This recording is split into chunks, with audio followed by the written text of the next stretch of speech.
Okay. Partha उद्यापासून जरा time वर आहे. रोज 15 मिनिट लेट होतोय.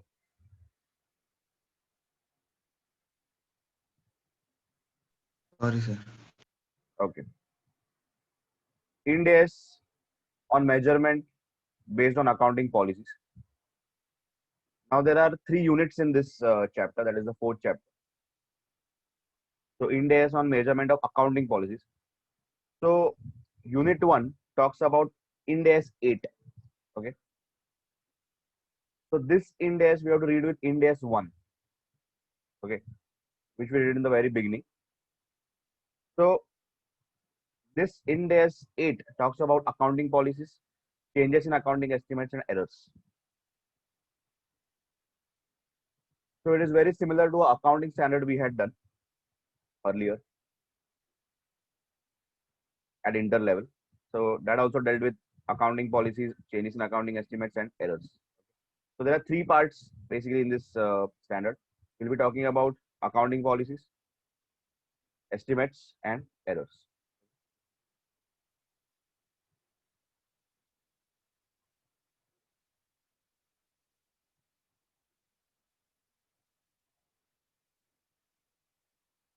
So scope of this standard is basically the standard shall be applied in selecting and applying accounting policies, accounting for changes in accounting policies,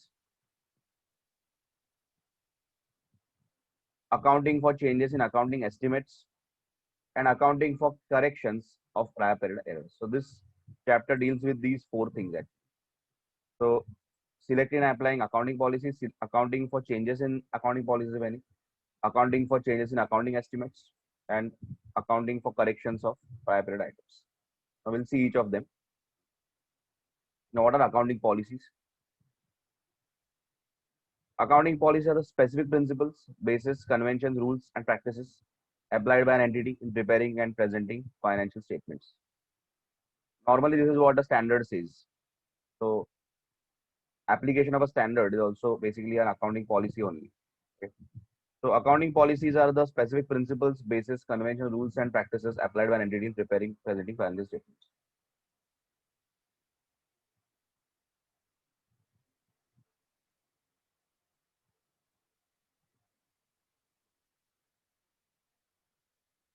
We'll see about estimates and items.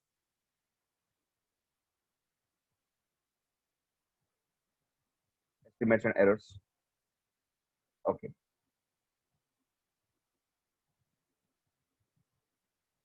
Selection. So, in accounting policies, selection and application of accounting policies. When an Ind AS specifically applies to a transaction, other event or condition, the accounting policy or policies applied to the item will be determined by application by applying the Indian AS. So in selecting an application of accounting policy is simple. If Ind AS is applicable, just apply that. So whatever is given in the Ind AS, apply that.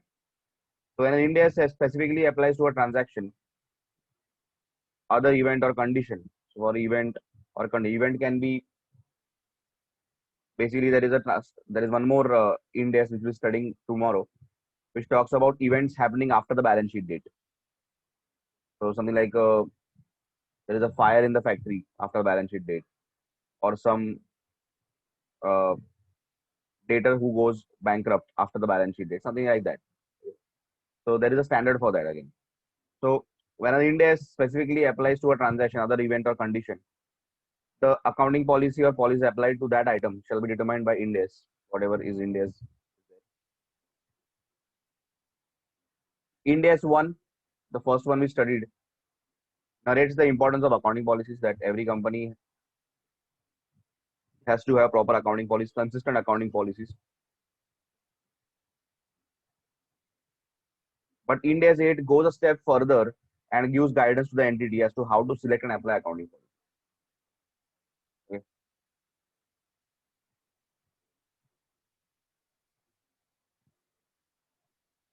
Now,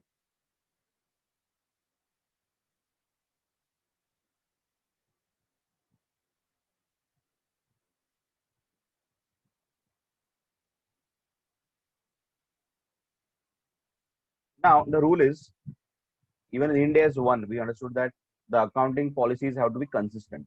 Okay. So year on year, they have to be same so that we can easily compare the previous year financial statements with current year statements. So consistency of accounting policies. An entity shall select and apply its accounting policies consistently for similar transactions, other events and conditions, unless an Ind AS specifically requires or permits categorization of items for which different policies may be appropriate. If an Ind AS requires or permits such categorization or appropriate accounting policies may be selected and applied consistently to each category. So they are saying normally all the similar transactions will be recorded using the similar accounting policy, unless there are various categories of transactions you have. So for different categories of transactions, you can use different accounting policies.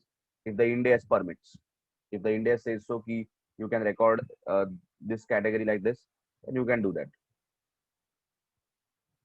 Now, the important question is, yeah, for example, they have given an example. An entity has grouped its property, plant, equipment into 4 classes: land, factory building, plant machinery, and furniture. So they have grouped their plant, property, plant, equipment 4 classes. The entity may propose to apply revaluation model only to land. There are 2 models of recording property, plant, equipment. We've been studying when we do that standard property, plant, equipment. So in that, there are 2 models: revaluation model or cost model. Okay. So they can apply revaluation model to land. It need not apply to this model. It did not apply revaluation model to building, plant, or machinery. So category wise also they can uh, apply the policy. Now change in accounting policies. Now this is the important one. When can we change an accounting policy? If we are using one accounting policy and we want to change that, when do we do that? Normally we don't change. Okay, normally consistency is the key. So if you are following a certain set of accounting policies, don't change unless it is required by a Ind AS. Ind AS says so. That is the new Ind AS is applicable maybe, or Ind AS gets amended, or the Ind AS doesn't require so. But for better presentation of financial statements, you think that this policy will give a more reliable, more relevant information of transactions you have done, and what you have done will be better presented by that policy. Then only you can do it. An entity shall change its accounting policy only if the change is required by Ind AS or results in the financial statements providing reliable and more relevant information about the effects of transactions, other events or conditions on the entity's financial position, financial performance, and cash flow. So if it is giving more reliable or relevant information, that is basically the company will decide, entity will decide whether yes or no.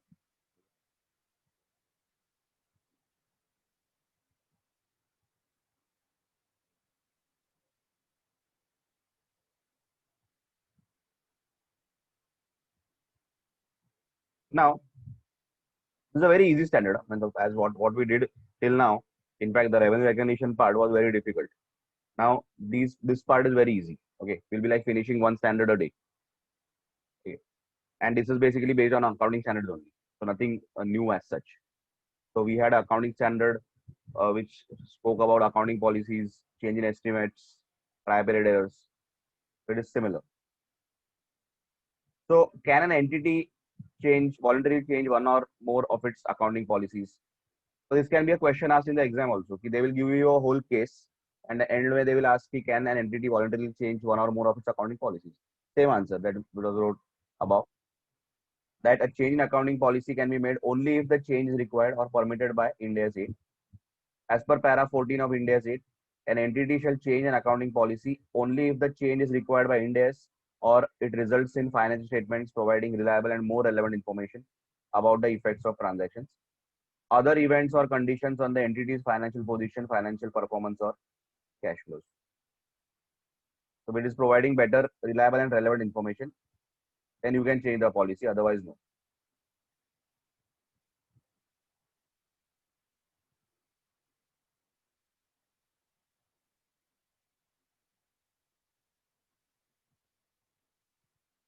The answer is still this point only.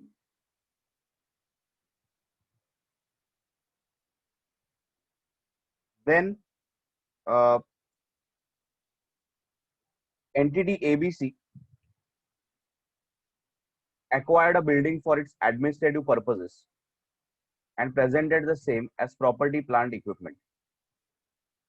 So they have bought a building for its administrative purposes and they presented the same as property, plant, equipment in the financial year 1-2.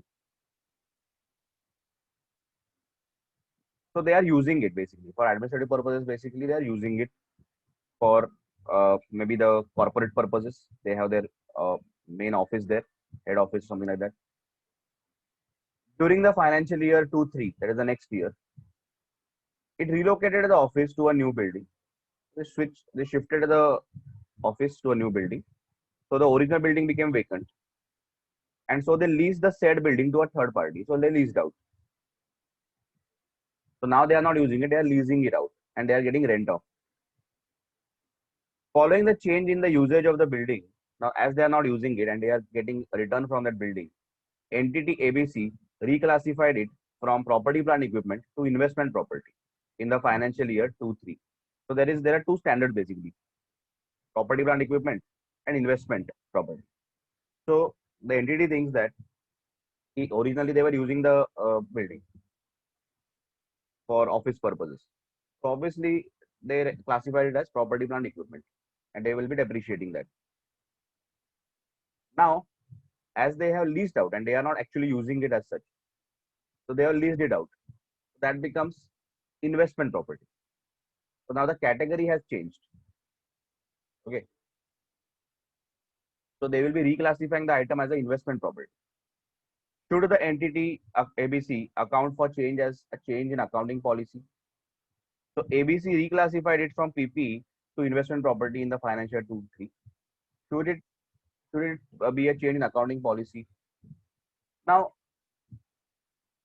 classifying from property and equipment to investment property is not a change in accounting policy. That is not a change in accounting policy. It is just a reclassification of the item. It was earlier property plant equipment, now it is just property. So it doesn't lead to change in accounting policy. It's not a big change as such.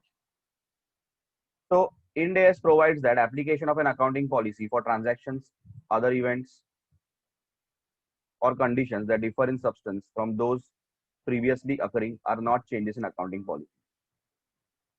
They are saying Ind AS provides that application of accounting policy for transactions, other events, or conditions that differ in substance from those previously occurring are not changes in accounting policies. As per Ind AS 16, that is property, plant, equipment, are tangible items that are held for use in production or supply of goods or services, for rental to others, or for administrative purposes, are expected to be used for more than one period. So, first of all, what is Ind AS 8 saying?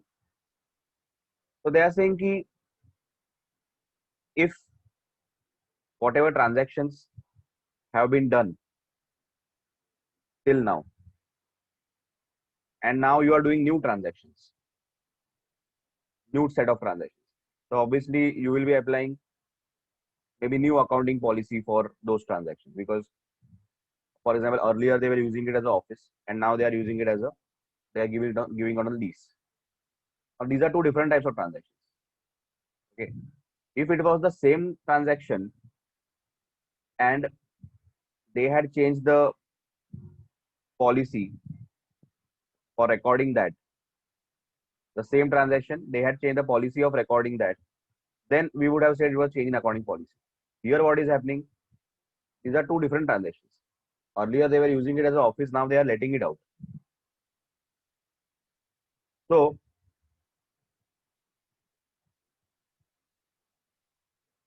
the recording of these two transactions are anyway separate. Okay, so there is no change in accounting policy. In fact, you will be applying a new accounting policy for that. So there is no change because that is totally a new transaction that is taking place. And they are saying in property, plant, equipment, tangible items are used for production supply. Sometimes you can rent it out if you have extra capacity, or administrative purposes. That is for your office purpose. And they are expected to be used for more than one purpose. So one of the purposes they can give it out on rent also. But generally, here the renting out means what is that they are using it for their own production, and then some spare capacity is there. They are letting some other person use it. That is the rental here. Okay. So this is not the lease that is covered in the question. In India's 40, investment property is defined. It can be land, building, or part of building, or both, which is held by the owner to earn rentals or for capital appreciation. So investment property is what you have invested in a property and you are earning rentals from it, or the value is also appreciating, so you are earning from the increase in the value like any other investment, rather than it is used for production supply or administrative purposes, or it is not even held for sale in the ordinary course of business. They are not using it as a stock in trade. So the above property fits this definition of investment property because it was neither used for production, supply, administrative purposes. In fact, it was held just to earn lease rentals and maybe for appreciation also. And definitely, it was not held for sale in the ordinary course of business. They were not thinking of selling it. So it fits the criteria of investment property. So earlier transaction was that they were using it as office. Now they are using it as, now they are letting it out on as on lease rent. So these are two separate transactions. So the accounting policy for recording the property, plant, equipment was the earlier one. Now it's a total new transaction that is happening, and they will record this transaction as per new accounting policy. They will reclassify it as. So you cannot say it's a change. Okay, it's a totally new policy you will be applying because you never did that before. So it doesn't come under the change in accounting policy. As the first line says that application of accounting policy for transactions, other events or conditions that differ in substance from those previously occurring. So the transactions are differing in substance. Totally substance, the transaction is different. When we say accounting policy changing, the transaction is same, but we are recording in a different way. As per the above definitions, whether a building is an item of property, plant, equipment, or an investment property for entity depends on the purpose for which it is held by the entity. It is thus possible that due to change in the purpose for which it is held, a building that was previously classified as an item of property, plant, equipment may warrant reclassification as an investment property or vice versa. So it can be other way around also. Earlier it was used as investment property, now it is brought in business for production, or they are using it as an office. Whether a building is in the nature of PPE or investment property is determined by applying the definitions of these terms from the perspective of the entity. So the words are defined by various standards. So depending upon what the entity is doing and what definition it is meeting, then they can classify. Thus, the classification of building as an item of property and equipment or as item of property is not a matter of accounting policy choice. Accordingly, a change in classification of building from property, plant, equipment to investment property due to change in purpose for which it is held by entity is not a change in accounting policy. The purpose has changed. Earlier, the transaction was different. Now the transaction is different. So we don't say it is accounting policy change. In fact, we'll be totally applying a new policy for recording the investment property thing. Earlier, we were using a different policy. So basically, you don't say ki we change the policy. The transaction only is different. The substance only is different. So basically, we are just reclassifying the item. Whether change in functional currency of an entity represents change in accounting policy. Now, functional currency is the reporting currency. So normally, the reporting currency is known, but sometimes it can be difficult for an entity, especially in the case of maybe multinationals, to finalize which is the reporting currency. What is their main currency? So if they are not able to decide, the management will have to take the call. See what is the functional currency, and accordingly they will report the transactions in that currency. But that is not again a change in accounting policy. Whatever you decide from that day, from that year onwards, you can use that use that currency. So if they think next year that we want to change the currency, then they can use that. But generally, once you apply a currency, you have to follow that over the years. You cannot change it every year. But again, that doesn't lead to change in accounting policy. Ind AS 8 provides that application of an accounting policy for transactions, other events, or conditions that differ in substance from those previously occurring are not changes in accounting policy. So again, they are saying he provides that application of accounting policy for transactions or events that are different, that differ in substance. That earlier transactions were different, now they are different. Again, are not accounting policies. If you are recording transactions which happened earlier and a transaction happened now, and those transactions are totally different, and you are using accounting policies for that, maybe different accounting policies, but you can't say that it's change. Okay, only when the same transactions are recorded in a different way, we say there is a change. As per Ind AS, functional currency is the currency of primary economic environment in which the entity operates. Functional currency is the reporting currency in which the entity operates. So for Indians, it is rupees generally. Ind AS 21 lists factors to be considered by an entity in determining its functional currency. There is a standard which talks about various determinants to determine your currency. It is recognized that there may be cases where the functional currency is not obvious. Sometimes it is not obvious, especially in the case of multinational companies. In such cases, Ind AS 21 requires the management to use its judgment to determine the functional currency that most faithfully represents the economic effects of the underlying transactions, events, and conditions. So management has to take the call. It's a management judgment. Ind AS 21 specifically notes that an entity's functional currency reflects the underlying transactions, events, conditions that are relevant to it. Accordingly, once determined, the functional currency is not changed unless there is a change in those underlying transactions, events, or conditions. Thus, functional currency of an entity is not a matter of an accounting policy choice. Again, they are saying that normally what kind of transactions, events, and conditions they are doing. So, for example, all the transactions are in India only. So, obviously, the transactions will be recorded in rupee. Okay. But the company has a lot of transactions in America, a lot of transactions in UK. Then there might be a question of what the currency should be used, especially if the company is a holding company, subsidiary company, something like that. That can be a question. So depends on what kind of transactions you are doing. So again, it comes back to the point that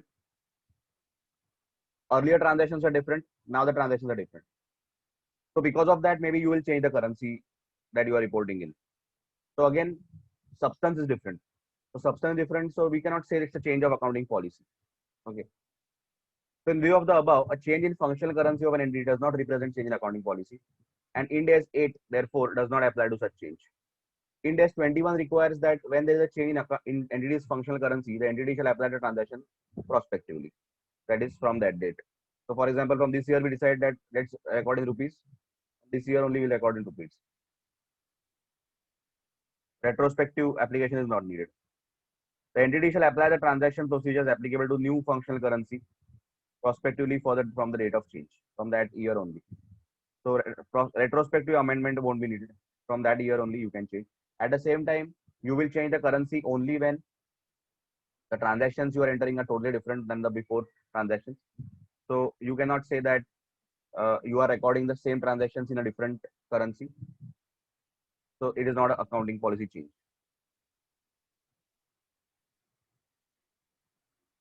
Now, how to apply the changes in accounting policy? The important one. How to apply the changes in accounting policies? Now, Ind AS 8 deals with two situations. Okay. Firstly, an entity shall account for change in accounting policy resulting from initial application of an Ind AS in accordance with specific transitional provisions, if any, in that Ind AS. So, if a new Ind AS is applicable to you, for example, revenue recognition, okay, so if it is applicable to you, so if a new standard has come, that is, for example, Ind AS, all were new, then they will give how to apply that. What are the transitional provisions? How to transition from your original accounting to this accounting. So whatever is given in the standard, you have to follow that. As simple as that. So whatever is given, if they say apply prospectively, do it. If they say apply retrospectively, do it. Okay, because you are basically applying the standard only.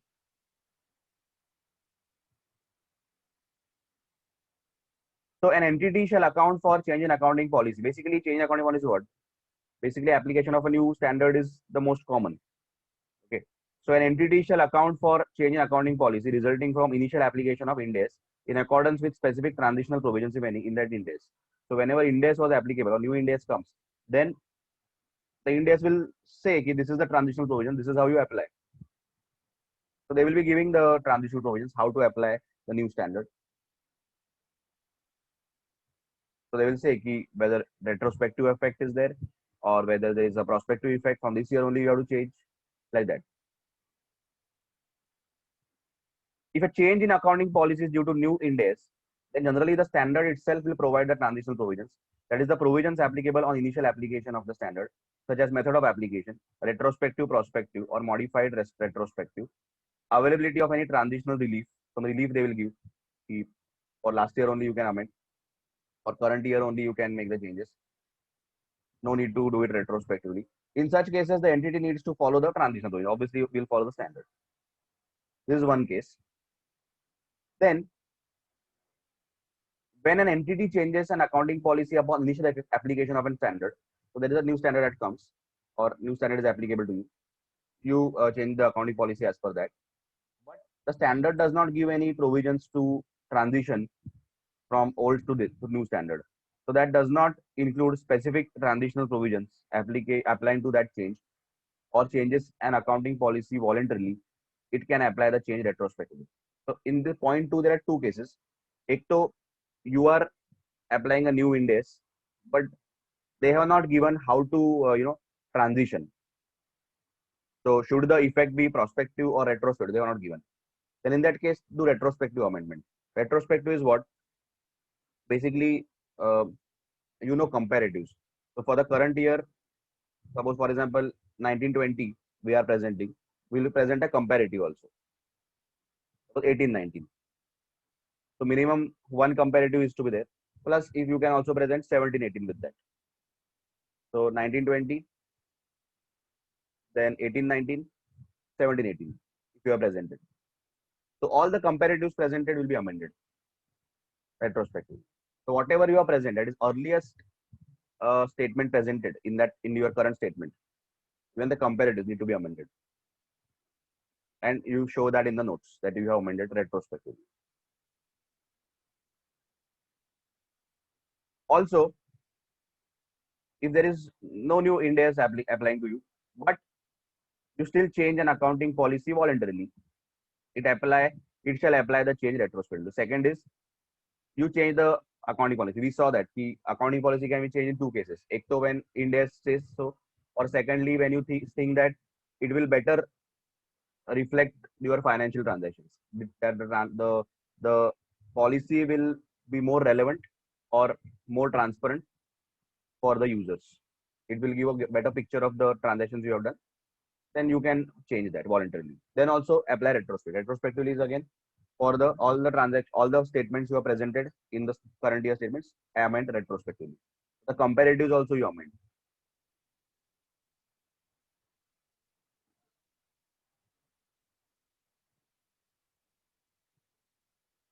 There is a note here. Early application of an Ind AS is not a voluntary change in accounting policy. Early application is what?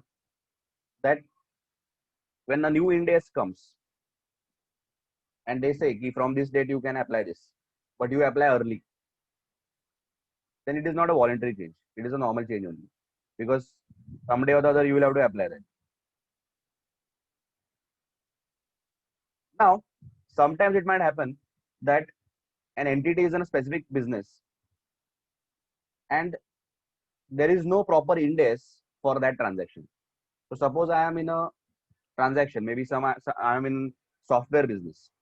I'm a software company, and the transactions I'm doing maybe are not covered by Ind AS. Some transactions I'm doing are not covered by Ind AS, but they are covered by IFRS, or you can say some recent notification from the IFRS or the IASB, International Accounting Standards Board, they have made some notification, which is right for me. I think this is the perfect thing for me. I can do that. Obviously, some recognized standard setting body has come up with some special notification for a specific industry, which I think that this is perfect for me. I can go for that. If the Ind-AS don't contain any provision for my type of transaction. So in the absence of an Ind-AS that specifically applies to a transaction, other event or condition, so Ind-AS doesn't cover some kind of transaction, management may apply an accounting policy from the most recent pronouncements of the IASB, and in absence thereof, those of other standard setting bodies that use similar conceptual framework to develop accounting standards. We can also use some pronouncements of the ICAI also, if we think that they have given some pronouncement or some guidelines, guidance notes, we can use that. If Ind-AS is not covering that. If following an amendment of such pronouncement, the entity chooses to change an accounting policy, that change is accounted for and disclosed as a voluntary change in accounting policy. Now, this is the important point. So, suppose an entity, as the transaction was not covered by some Ind-AS, they applied the pronouncement of IASB, that is International Accounting Standard Board. So, what their notification they applied, their guidance note they applied. Now, IASB has amended that. So, we will have to also amend that. So, that is again a change in accounting policy. But in this case, they will say that it is voluntary change. And when it is voluntary, you have to apply it retrospectively only. That is what they are saying. Again, suppose in absence of any specific Ind-AS to a particular transaction, a company follows an accounting policy as per relevant IFRS which address the transaction, and subsequently there is an amendment to that IFRS.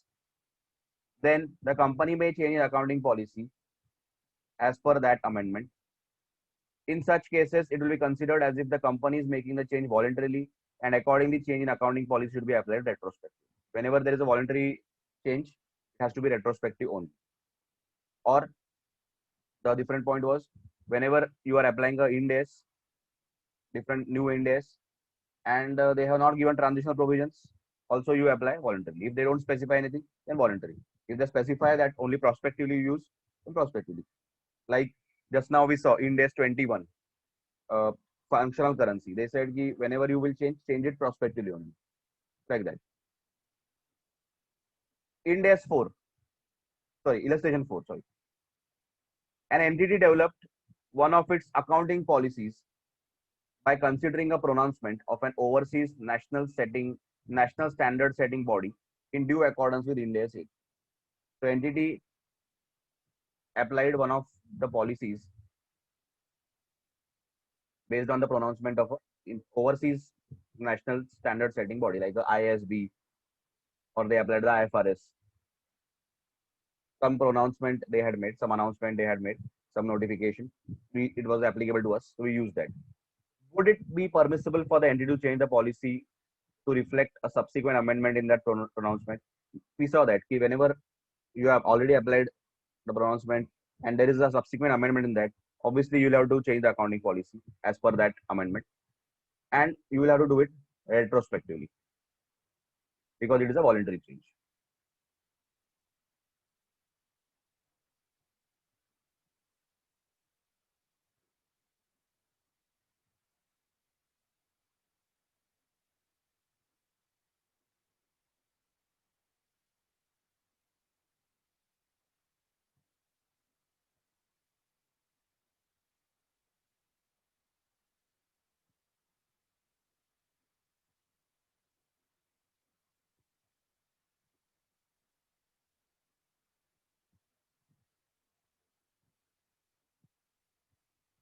Now, whether an entity can change its accounting policy of subsequent measurement of property, plant, equipment from revaluation model to cost model.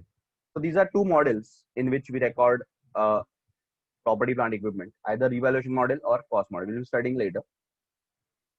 So if you are changing from revaluation to cost or cost to revaluation, would it be a change in accounting policy? Ind-AS 16 provides that India 16 talks about property, plant, equipment. India 16 provides that entity can choose either cost model or revaluation model. We are not getting into that right now. So India 16 provides that an entity shall choose either the cost model or the revaluation model as its accounting policy for subsequent measurement of entire class of PP. So either they can go for this model or that model. A change from revaluation model to cost model for a class of PP, like we saw, land they were valuing as per revaluation model. If they want to change it, can be made only if it meets the conditions specified in Ind AS 8. Conditions was that the change results in financial statements providing reliable and more relevant information to users of financial statements. So if this condition is met, that the change will better present the information to the users, then only you can do it. Now, in this case, there was an example that there was an unlisted entity, okay, who was valuing its property and equipment on revaluation model. Now, they did an IPO, that is initial public offer. And all the companies in their uh, industry, that is their peers, were valuing the property plant equipments on cost basis. So they thought that we should also switch to cost basis because for the investors, it will be easy to compare with my peers. So that was the reason. Definitely, it was a genuine reason. Because they are converting to listed company status and now they have peers which the investors will compare and who are valuing the property and equipment on cost basis. That is why they need to change. So definitely they want to give a clear picture to the investors. So they want to make the statements more reliable and relevant. Definitely they can do that. And definitely it's a change in accounting policy because it's the same transaction which has been recorded in a different way. Secondly,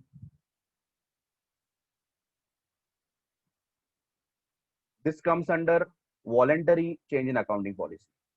Standard is not telling you anything. So again, retrospective amendment. So you have to amend all the financial statements you are present. Even the comparatives you need to amend. So obviously, when you are amending all that, the opening balances of the assets will also change for the current year because you are amending everything. So you have to again revalue the whole assets from the beginning under the new model. For example, an unlisted entity planning IPO may change its accounting policy from revaluation model to cost model for some or all classes of PP. We saw that some classes also can be there, like land separately can be uh, treated that way. To align the entity's accounting policy with that of listed market participants within that industry, so as to enhance the comparability of its financial statements with those of other listed market participants within the participants are the peers. Such a change from revaluation model to cost model is not expected to be frequent. We don't change it every year. Where the change in accounting policy from revaluation model to cost model is considered permissible in accordance with Ind AS 8. So whenever we say that yes, it will result in a better and reliable presentation of the statements to the users, it shall be accounted for retrospectively in accordance with Ind AS 8. So voluntary change and it has to be accounted for retrospectively.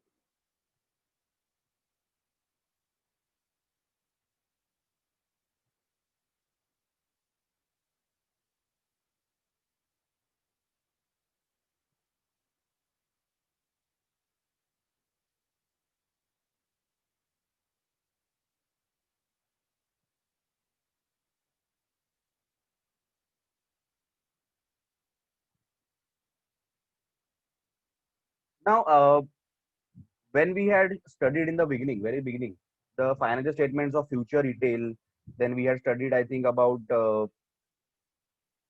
I think future retail only we had seen. So that time in the notes, there was some note, I think, where they were talking about early application of some standard. That is the new index that will be applicable to the entity. And this is the impact of that. Correct. In the notes, they had disclosed somewhere, and we had just seen a glimpse of that.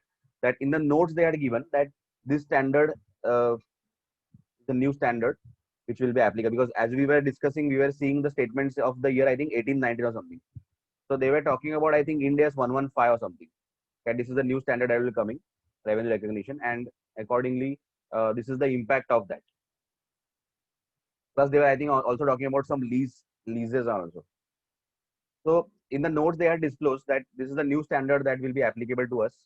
So this is a new standard that will be coming, and this will be the impact on the financial statements. So they had disclosed in the notes. Same question is there, that whether an entity is required to disclose the impact of any new Ind AS which is issued but not yet effective in its financial statements as prepared as per Ind AS. So a new standard is going to come, but till now it is not effective. It is not uh, become valid till now. The government has still to issue a notification that from this date it will be valid, or till there is time. So in your financial statement, so maybe while presenting this year's financial statements, you have to disclose that from next year we'll be applying this new Ind AS. So this is the impact. From in the this year only you have to disclose in the notes. So Ind AS 8, accounting policies, changes in accounting estimates, errors, states as follows. When an entity has not applied a new Ind AS that has been issued but not yet effective, the entity shall disclose this fact. So we should disclose that we have not applied. They can apply also, because you saw early application is also allowed. Okay. And when you early apply, it is not a voluntary change accounting policy. It is not treated as voluntary. You can apply, because anyway you have to apply in the future. So a new Ind AS has come, but it is still not effective. You have not applied it. Express in the notes that you have not applied it. And known or reasonable estimable information relevant to assessing the possible impact that application of new Ind AS will have on the entity statements. Explain the impact also. This will be the impact. Accordingly, to be noted that entity is required to disclose the impact of Ind AS which has been issued but not yet effective. Now, accounting policy part is over. Now we are in the accounting estimate part. So, have you understood the accounting policy part? Accounting for change in accounting policy is the main concept here. Accounting policy as such is not the main concept. Change in accounting policy is the main concept. Hello, sir. Hello. Yes. So in this illustration 6 now, Hmm. whenever it will be applied, this policy will be applied, it will be retrospectively then? No, it will be based on the standard. It will be based on the standard, because basically what they had said, that early application of standard is not voluntary. Okay. So whatever is given in the standard, okay, if the standard talks about transitional provisions, then you will apply as per that. So if the standard says that apply prospectively, then we'll apply prospectively only. But if nothing is given as standard, then retrospective, like that. But it doesn't come under voluntary, because we saw in the standards also, if the standard is giving transitional provision, you apply that. If nothing, then retrospective.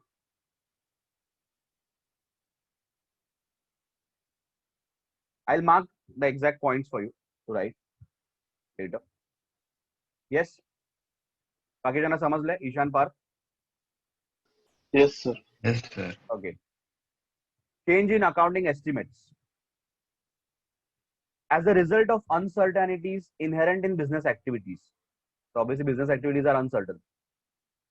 Many items in financial statements cannot be measured with precision, with accuracy, but can only be estimated. So some items are only estimated.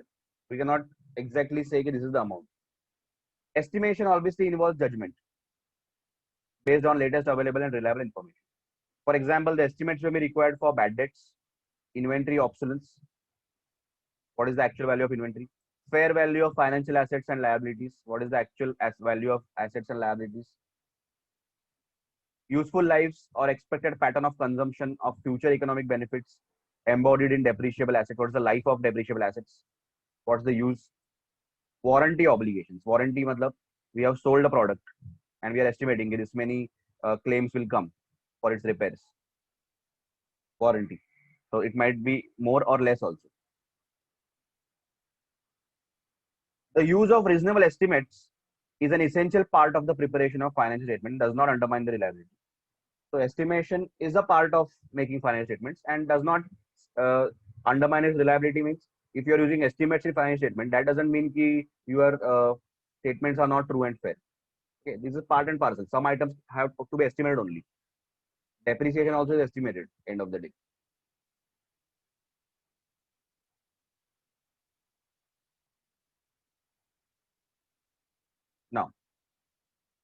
change in basis of measurement, whether a change in accounting policy or a change in estimate. Now, the big question here is, now you already saw change in accounting policy.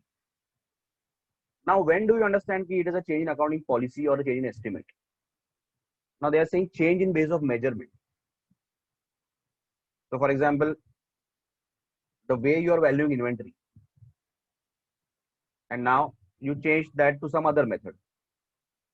Is that an estimate change or is that an accounting policy? For example, earlier you were recording stock as per FIFO. Now you change to weighted average. What is that? Change in estimate? Obviously, it's a change in policy. Okay, it's a change in policy. You are changing the whole method. Whether a change in inventory cost formula is a change in accounting policy or a change in accounting estimate. Ind AS 8, accounting policies are specific principles, basis, conventions, rules, practices applied by an entity in preparing and presenting financial statement. This is the definition of accounting policy. Further, Ind AS 2 talks about inventories. Inventory specifically requires disclosure of cost formula used as a part of disclosure of accounting policies adopted in measurement of inventories. Ind AS 2 also says that disclose what is the method of measuring inventory. What is the exact accounting policy followed for inventory? Accordingly, change in cost formula is a change in accounting policy. Basically, change in the valuation of inventory. Earlier, you were using FIFO, now you're using LIFO or weighted average. Definitely, it is a change in accounting policy. It is not an estimate change. You're not estimating anything here. A change in measurement basis applied is a change in accounting policy and is not a change in accounting estimate. When it's difficult to distinguish a change in accounting policy, this is a very important point. If you're not sure whether there is a change in accounting estimate or a policy, then treat it as a change in accounting estimate. Okay, if you're not sure. But in this case, it is change in accounting policy.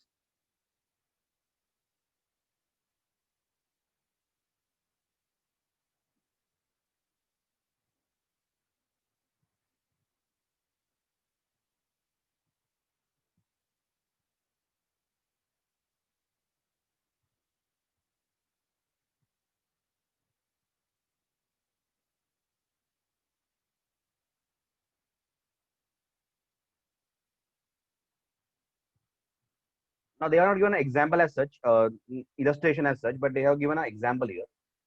Accounting treatment for change in estimate. So what is the account treatment?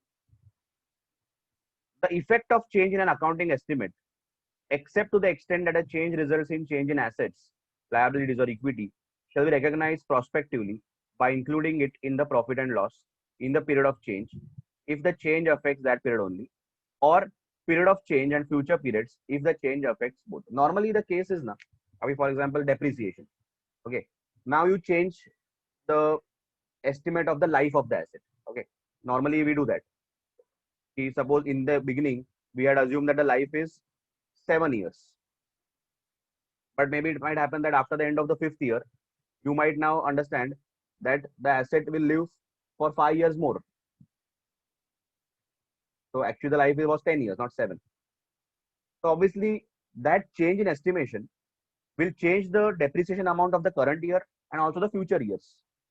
So that change in estimate obviously is a prospective change. Okay, it will affect the current period as well as the future period. But something like a change in bad debt estimate, it will affect only the current period. So any change in estimate will mostly be prospective only. It will either affect the current year definitely it will affect, and sometimes it will affect the future years also. A change in accounting estimate may affect only the current period's profit and loss, or profit and loss of both the current and the future, never the past.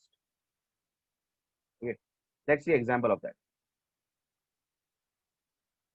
A change in estimate of amount of bad debts we have estimated, affects only the current period's profit and loss, and therefore is recognized in the current period only.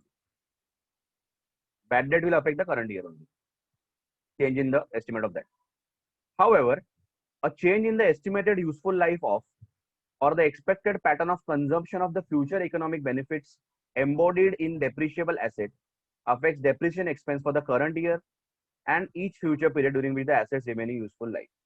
Basically, if you change the depreciation, that is, you reassess the life of the asset, obviously the depreciation amount will affect the current year also and the future periods also till the asset is used.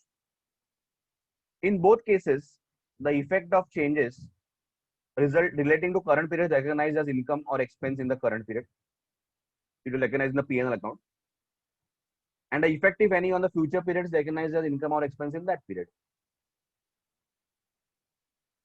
Now, this is a different example. This example is for warranty. Warranty given by a car company or some motor company. So let's assume it's a car company, electric motor company. During the financial year ended 31st March 2002, financial year ended 31st March 2002, entity ABC introduced a new range of electric motors. It sold the motors with a standard warranty of 2 years. So normally when it sells, it gives 2 years warranty. Warranty is what? If there is a defect, we can repair it for free. Warranty provides assurance that the product will function as expected and in accordance with certain specifications, and it has been assessed that it is not a separate performance obligation under Ind AS 115. So it is not separate, it is part of the original contract only. So they are not charging it anything separately. So basically what will happen is that if the customer comes, then they will repair it for free.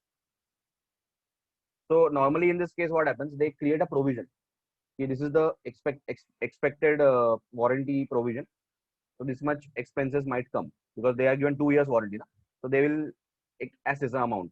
This much claims might come. Now, based on the results of testing of the motors during trials prior to commercial production, entity ABC made a provision for warranty costs amounting to 1 lakh for motors sold during this year. So for all the motors sold during this year, they made a warranty provision of 1 lakh. They are expecting that claims of 1 lakh will come. That was the provision for the year 1-2. So this is an estimate. Definitely it's an estimate. They are not sure how much claims will come. It might be no claim also, zero claim also, or sometimes it might be more also. So it's an estimate for this year. Now during 2-3, that is the next year, a defect was discovered in the motor. So they later discovered defect, which they had not known before. So obviously, because of that, more claims might come. A defect was discovered in the motors that had not come to light during the trials. So earlier, when they did the trials, they thought that everything was normal, and still they estimated like 1 lakh of warranty charges. Now there is a defect that is discovered. The defect resulted in the entity incurring an amount of 2 lakh during the financial year 2-3 on repairs of motors sold during 1-2. So that is why customers claim and they had to spend 2 lakhs on that. So provision they had created for 1 lakh, but now they actually spend 2 lakhs. Besides, the entity expects that next year also it will be spending 1 lakh 50. So actually expectation is 2 lakh plus 1 lakh 50. So 3 lakh 50 is the expected cost on warranty. 2 years, 2 lakhs already they have spent. 1 lakh 50 though next year they're expecting. So 3 lakh 50 is the actual provision they are expecting. But they have a provision of only 1 lakh. So what they will do?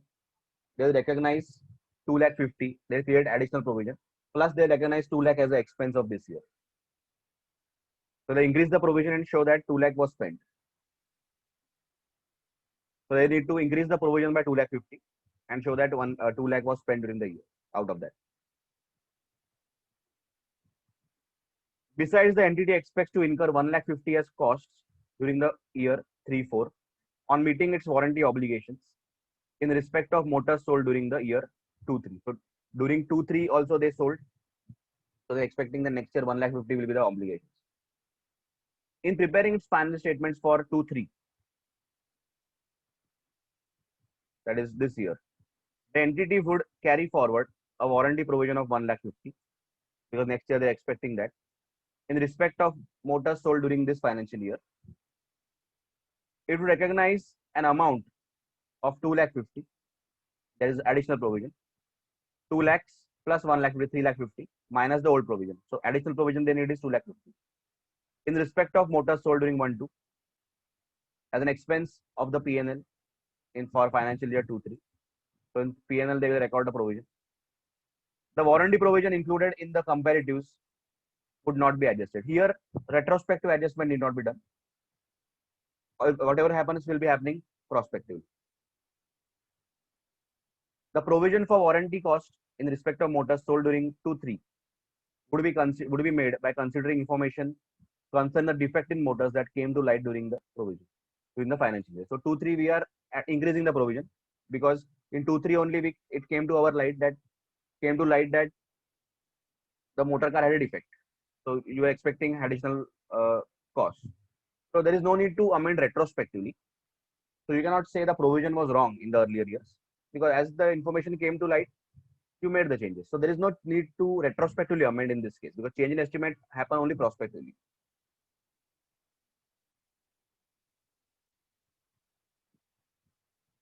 Errors. The last part of this chapter is errors.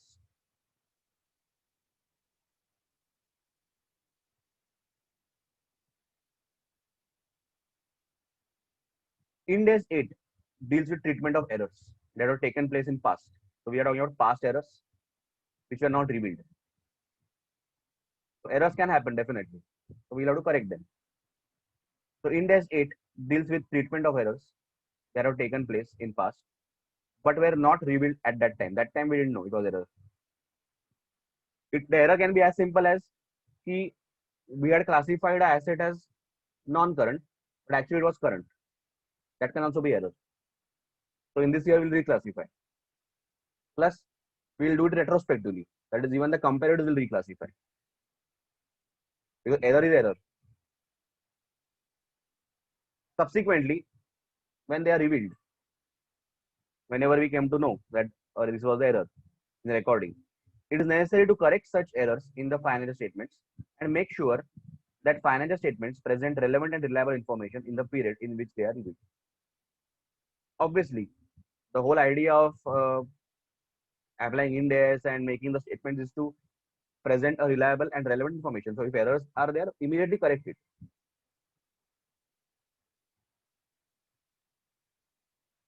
As per definition given in Ind AS 8, prior period errors are omissions from and misstatements in the entity's financial statements for one or more prior periods arising from a failure to use or misuse of reliable information that. So basically prior period errors are basically what? Which omissions or misstatements that happened in the prior periods, that is previous years, not in the current year. Due to your failure to use the reliable information or misuse happened. Failure to use or misuse of reliable information that was available when the statements for those periods were approved for issue. So that time, what was the information available? You didn't use it properly or you failed to use it properly and could reasonably be expected to have obtained and taken into account in preparation and presentation of those statements. Such errors include effects of mathematical mistakes, mistakes in applying accounting policies, oversights, or misinterpretation of facts and fraud. So reasons can be many. Basically, you couldn't uh, use the information properly. Mathematical mistakes also can be there. The accounting policy was not used correctly. As simple as if you are thinking of applying FIFO method for valuation of stock, but you didn't use it properly, you didn't calculate it properly, or the FIFO method only was faulty. You couldn't use it properly. Valuation went wrong. Oversights, for example, they missed out something. Like I told you, instead of current, they recorded as non-current asset. Same for liabilities. Misinterpreted some items. Fraud also. Errors can arise in respect of recognition, measurement, preparation, and disclosure of elements of financial statements. So errors can be in recognition, in measurement, in presentation, disclosure also. Disclosure also can be wrong. Financial statements do not comply with Ind AS if they contain material errors or immaterial errors made intentionally to achieve a particular presentation of an entity's financial position, the financial performance, or cash flows. So if the statements are containing errors and they are material, definitely you cannot say that Ind AS you are complied with. Secondly, there are immaterial errors. The errors are small but intentional to deceive. Definitely, you will not say that it is complying with Ind AS because Ind AS doesn't want that. They are for true presentation, true and fair view. Common types of errors, mathematical mistakes are there, wrong amounts, wrong balances, carry forwards, mistakes in applying policy. So you applied the policy in the wrong way. Misinterpretation of facts. So this can happen especially in case of events that happen after the balance sheet, which we'll be studying tomorrow. So there are some items, some transactions which happen just after the balance sheet date and before the statements are approved. So transactions that might happen in April, just after the balance sheet date, which have effect on the financial statements. So sometimes those events are adjusting. You need to adjust those events in the balance sheet or profit and loss account, or sometimes they are non-adjusting. So you misinterpreted whether the event was adjusting or non-adjusting, and you didn't adjust the financial statements, even if you needed to. That is misinterpretation of facts. Omission, you didn't record a transaction only, or it was not disclosed. That can also be oversight. Frauds, major theft that was undetected. Now here are some examples. There's just one line they have given that the above mentioned errors and any other error may happen by recognizing the transaction or while measuring the transaction or while presenting it in the financial statements, or it might be possible that proper disclosure is not done. Some examples. The following errors occurred in the preparation of A Limited's financial statements for the immediately preceding financial year. Depreciation on plant and machinery was understated by an amount equal to 0.30% of sales. Warranty provisions understated by an amount of 0.15% of sales. Allowance for bad debts understated by an amount of 0.25% of sales. Individually, none of these errors are material. So individually, you say it is not that material. Those very small error is there, but could collectively influence the economic decisions of the users of financial statements. So these are material prior period errors.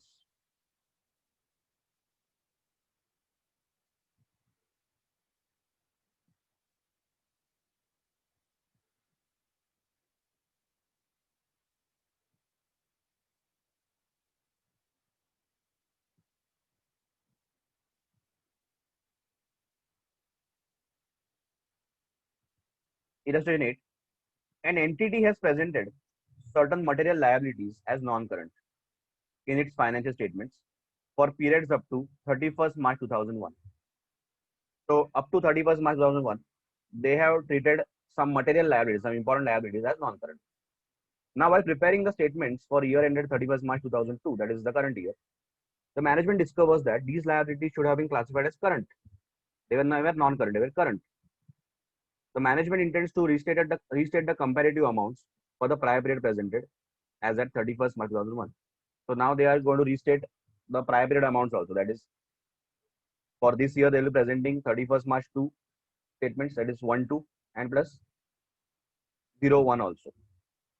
Would this reclassification of liabilities from non-current to current in the comparative amounts be considered to be correction of an error in Ind AS 1? Would the entity need to present a third balance sheet? Third balance sheet is basically coming back to Ind AS 1, which we have studied. So in Ind AS 1, they had given a statement, if you remember, that if you are restating the financial information retrospectively, suppose you are retrospectively changing the amounts in the comparative, then you have to present the third balance sheet, that is the opening balance sheet, at the start of that year, at the start of the previous year. That was given in Ind AS 1. As per Ind AS, errors can arise in respect of recognition, measurement, and presentation or disclosure of elements of financial statements. Financial statements do not comply with Ind AS if they contain either material errors or immaterial errors made intentionally to achieve a particular presentation of an entity's position, financial performance, or cash flows. This is the same point which we read earlier. The potential current period errors discovered in that period are corrected before the financial statements are approved for issue. So if whatever errors are identified in the current period are identified and corrected. However, material errors are sometimes not discovered until a subsequent period, and these prior period errors are corrected in the comparative information presented in the financial statements for that subsequent period. So normally during the year, whatever errors we found, we adjust it before the statements are issued to the public or are submitted to the ROC. But some errors are not detected. So in the next year only we understand that this year there was error. So obviously we'll correct in the comparatives. Okay. So in accordance with the above, the reclassification of liabilities from non-current to current would be considered as a correction of error under Ind AS. It's an error. Accordingly, in the financial statements for the year 1-2, the comparative amounts of 0-1 would be restated to reflect the correct classification. We definitely will correct it. Ind AS 1, that is the first standard which we studied, they had a statement given, if you remember, if you are revised, that Ind AS 1 requires an entity to present a third balance sheet. So as we are restating 31st March 2001 balance sheet and profit and loss. So as we are restating that, AS1 says that present the position at the start of this year. That is opening balance sheet also. So that users should understand what was the position at the beginning and what is the now position.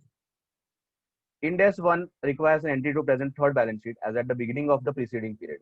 At the beginning of this period, the 1st April 2000 balance sheet you have to present. Ind AS 1 requires an entity to present a third balance sheet as at the beginning of the preceding period, in addition to minimum comparative statement. Minimum is one balance sheet you need. If inter alia, if among other things, it makes a retrospective restatement of items in its financial statements, and restatement has a material effect on the information in balance sheet at the beginning of the preceding period. So if it is a material, definitely opening balance sheet also has to be presented so that users know what was the position at the beginning and what is the position now.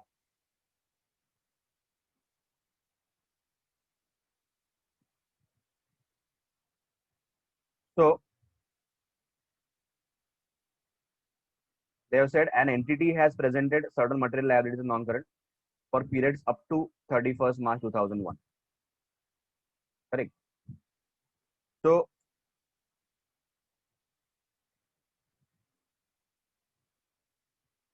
up to 31st March 2001, they have valued at non-current. From 2, obviously they will change it to current. So for 31st March also they will make it retrospectively current, plus present balance sheet as on 1st April 2001 to show the position that time. What was the position that time?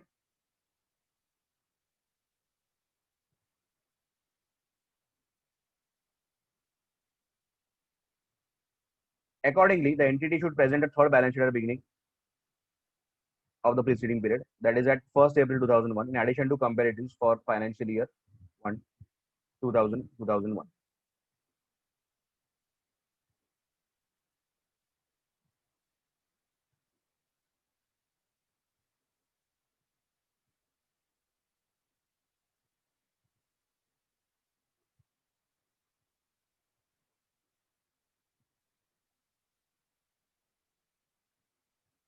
That's it. So as I told you, these are very simple standards. Okay. Question 1, question 2, and question 3. I want you. Question 4. I want, and 5 also. These 5 questions I want you to solve. You can check the solution. They are explanatory. Okay. So read the question first and then go for the solution. Solutions are very small. Questions are big. It looks like the question is big, but the answer is small, as we know. And I think you can manage that. Okay. Whatever we have done, it relates to that only. Okay. Now the important is the marking. The important is the marking. So this week we'll be finishing the module 1 of accounts. So we'll be covering almost 25 to 30 marks. So if you do it properly, the 25 to 30 marks are fixed in the exam. Okay. You just keep revising. Now please do the marking properly.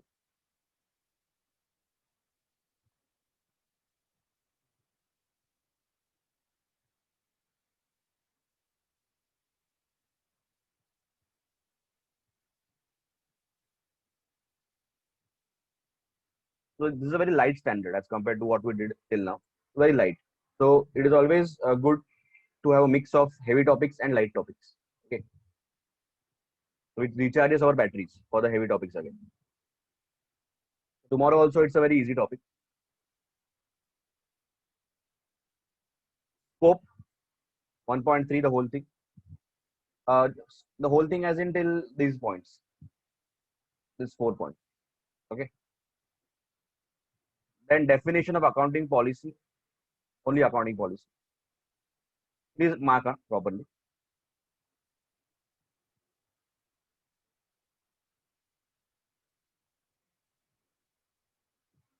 Then selection and application of accounting policies. The first two paras. Selection and application of accounting policies, the first two para.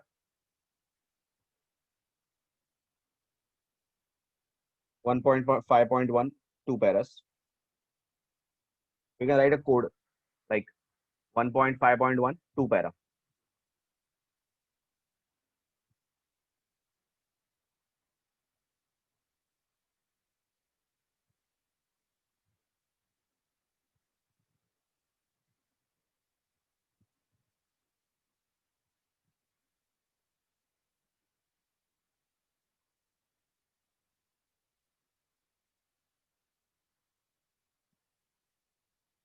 Consistency 1.5.4, 1 para.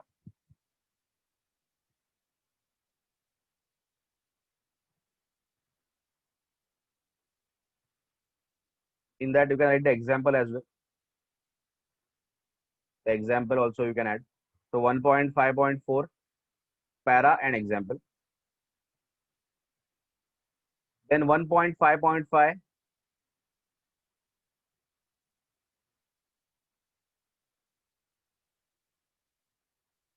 2 paras.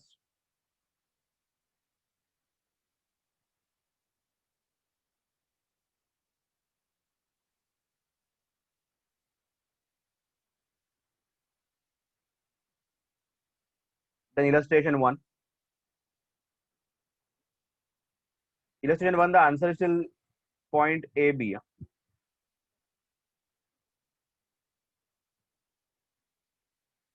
Illustration 2, 3.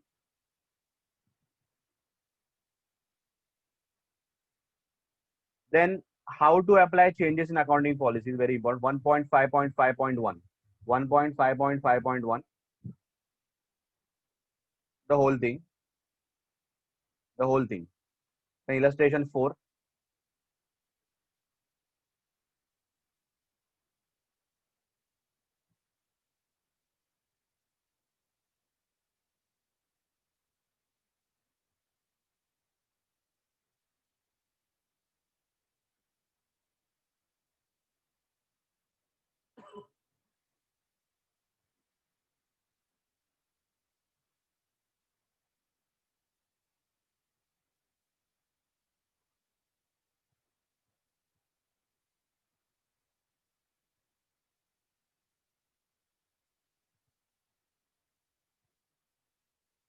Illustration 5.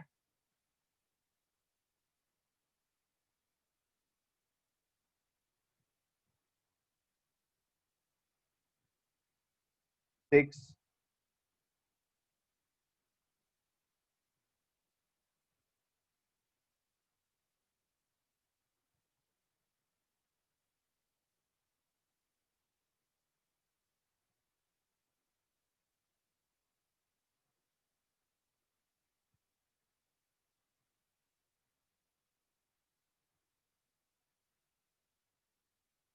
Before the illustration 6, now there is one point you need to write.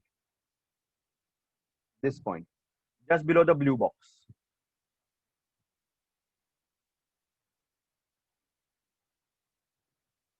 Which is on which the illustration 6 is based. Just below the blue box, one para is there. Before illustration 6. Sir आप page number कुछ sir हाँ 4.22 4.22 वरच्या blue बॉक्सचा मग illustration 6 च्या वरचा जो para हे आहे blue box त्याच्या खालचा पॉइंट आहे त्याच्यावर इलस्ट्रेशन 6 बेस्ड आहे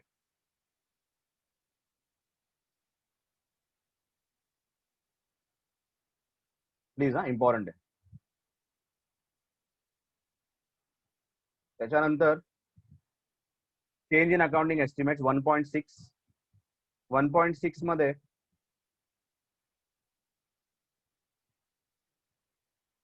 1.6 मध्ये 1.6.1 the whole thing. 1.6.1 meaning 1.6.3 change in the base of measurement. Illustration 7.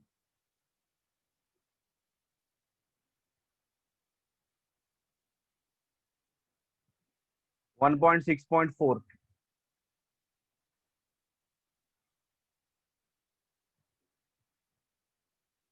The first thing. Only the first point.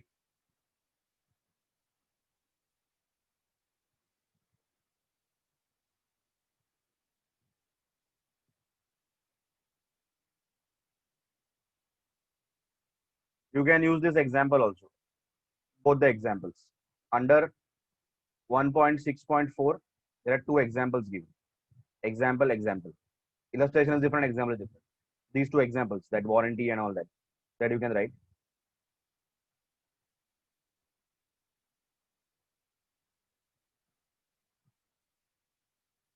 Then errors 1.7.1, errors 1.7.1, the whole thing 1.7.1, the whole thing. Then 1.7.2, just write the headings: mathematical mistakes, mistakes in applying policies, misrepresentation, misinterpretation, omission, fraud, like that.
Illustration 8.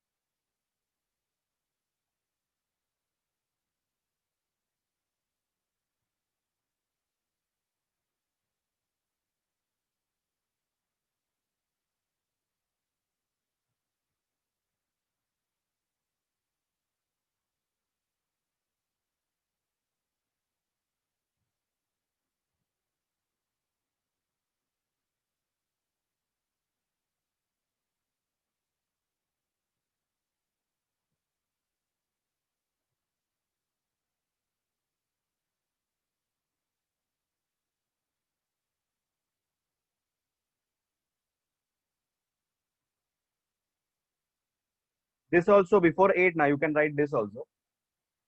Uh, Before the 8th one, that is basically illustration 8 to definitely will write. Treatment of errors also you need to write. Treatment of errors 1.7.3, this para. Potential errors of current period also. Prior period errors discovered subsequently. We saw the example 8. In this, they are saying that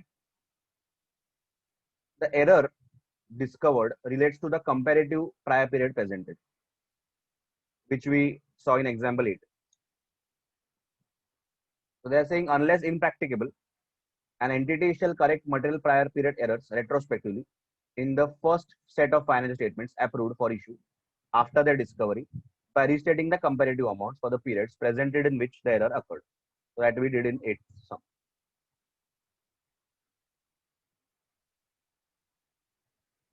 So they're saying while preparing the statement for the year 2-3, that is the current year, the prior period presented would be 1-2. If 1 year comparative period is presented, normally 1 year is presented, sometimes 2 also. So for the 2-3, the comparative is 1-2. If the error occurred in 1-2, like that happened in illustration 8, but discovered in 2-3, then it should be corrected in the statements for the 2-3 by restating the comparatives of 1-2. So while preparing the year's 2-3's finance statement, we'll correct the comparatives. This will result in consequential restatement of the opening balance of 2-3. Obviously, it will affect 2-3 also. The opening balance of 2-3 will be affected.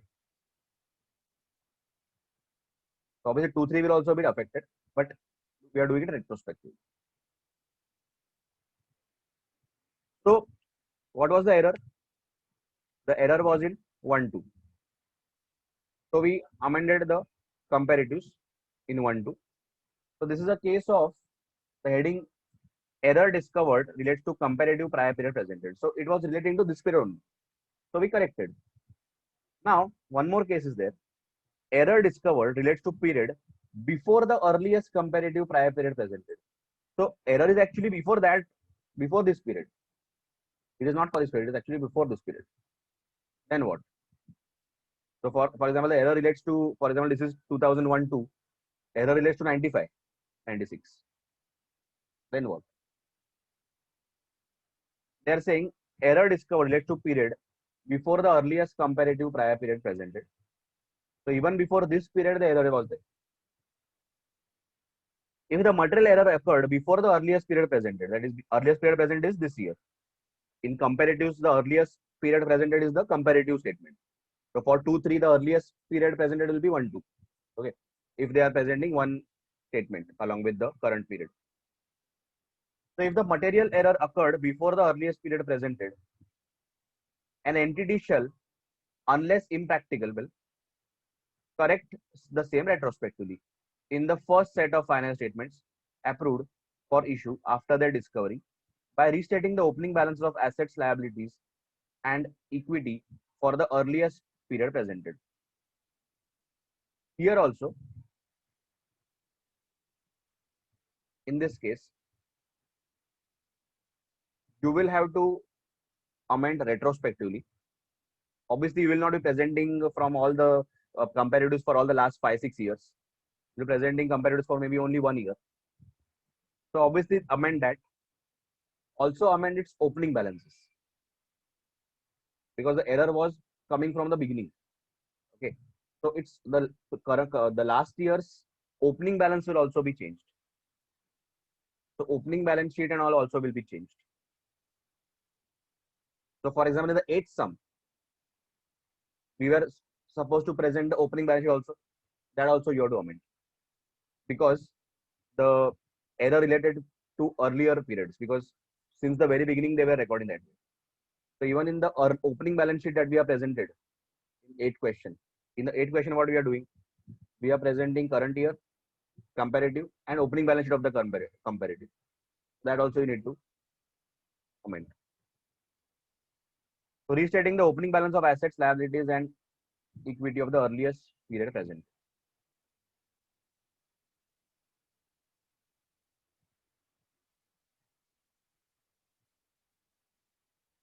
An entity presents 1 year comparative of its financial statements. Normally, they 1 year as present karta. While preparing the financial statements for 4-5, if an error has been discovered which occurred in 1-2, 4-5 मध्ये आपल्याला कळलं की 1-2 चा error आहे. For the period which was earlier than the earliest period presented. आता 4-5 बरोबर आपण काय प्रेझेंट करणार? Earliest period is 3-4. त्याच्या आधीचा error आहे. Then the error should be corrected by restating the opening balances of relevant assets, liabilities, and relevant component of equity for 3-4. So 3-4 चा आपण करू. This will result in consequential restatement of opening balance of 4-5. So 3-4 चे opening balance पण change होणार. So you can present the opening balance sheet also along with the 3-4 closing balance sheet, and obviously it will affect 4-5 also. That is the thing. So opening balance sheet will also be restated. कारण error जुना आहे. जसं या केसमध्ये पण होतं की NTD has presented certain material liabilities as non current for periods up to 2001. त्याच्या आधी कधीपासून आहे माहिती नाही आपल्याला. तर आपण 31 मार्च 01 ची तर करूच, plus opening balance sheet of 1 April 2000 जी असेल ती पण आपण रिस्टेट करू. ओके, सो ह्याच्यामध्ये काय करा, हे पण लिहून घ्या, हे जे मी तुम्हाला सांगितलं. Treatment of errors J point आहे हा लिहा, पूर्ण लिहा. सिच्युएशन 1 पण लिहा, एक्झाम्पल पण लिहा, सिच्युएशन 2 आणि हे पहिलं एक्झाम्पल लिहा, आणि मग इलस्ट्रेशन 8 घ्या. Got it? आणि with this we finish the chapter. आणि तुम्हाला होमवर्कला हे पुढचे सम्स आहेतच, पुढचे 5 सम्स आहेत. So this chapter has total of 8 sums plus 5 sums. तो किती झाले? 13 सम्स तर आहेत. त्याच्यातला एखादा प्रश्न नक्कीच येऊ शकतो exam. Okay, they can ask you for 4 marks. 4 marks साठी वगैरे एक प्रश्न येणार. तेवढं आपलं प्रिपरेशन पाहिजे. ओके, तो उद्या आपण दुसरं चालू करू. ठीक आहे? Any doubts in today's lecture? Okay sir हा. 1.6.1 आणि इलस्ट्रेशन 7 च्या मध्ये एक पॉइंट बोललाय तुम्ही लिहायला. एक मिनिट. 1.6.1 इलस्ट्रेशन 7 च्या मध्ये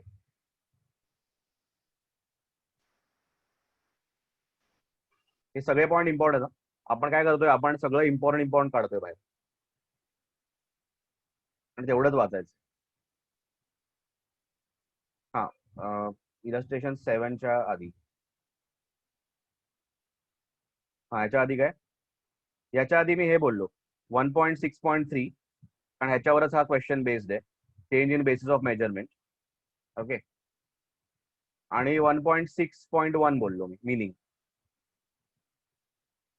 1.6.1 आणि 1.6.3. ठीक आहे? ओके. ओके, चलो सी यू टुमॉरो.